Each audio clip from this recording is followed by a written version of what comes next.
अर्धा पाव बेसन घेतलं. आज आपण बेसन पोळी बघूया. याच्यामध्ये थोडंसं अर्धा चम्मच हळद टाकते, धनिया पावडर, जिरा पावडर, अर्धा चम्मच मीठ, थोडेसे झाडच कापलेली आहे, ते आहेत छोटे छोटे,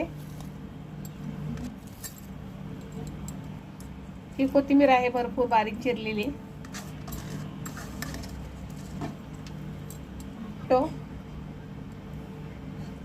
लाल तिखट जर तुम्हाला आवडत असेल तर टाकू शकता.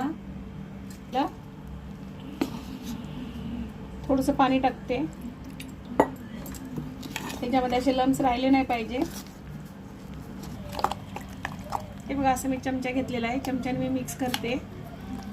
पाणी एकाच वेळेस पाणी टाकून द्यायचं नाही, पाणी थोडं बघा. मी एवढंसं पातळ झालेलं आहे माझं हे बेसन पोळीसाठी ठीक आहे.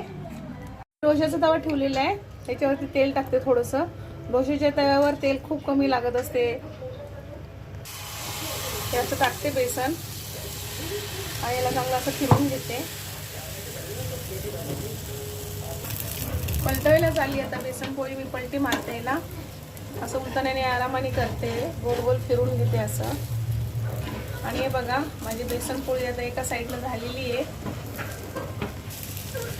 आता याच्यावरती परत थोडंसं तेल टाकते, असं एका साईडला तेल टाकून द्यायचं आणि नंतर तव्याला उचलून असं फिरून घ्यायचं, म्हणजे तेल सगळ्या साईडनं जातं. ते बघा. आणि पोळी पलटवल्याच्या नंतर एकदम असं स्लो गॅसच ठेवायचा, म्हणजे बेसन पोळी चांगली खरपूस खरपूस होते. साईडनं पलटी मारूया, ह्या साईडनं लगेच पलटी मारता येतं. ते बघा माझी पोळी अशी झालेली आहे. ती माझी रेसिपी करून बघा. अजून गेला 5 मिनिटं चांगलं भाजू देते.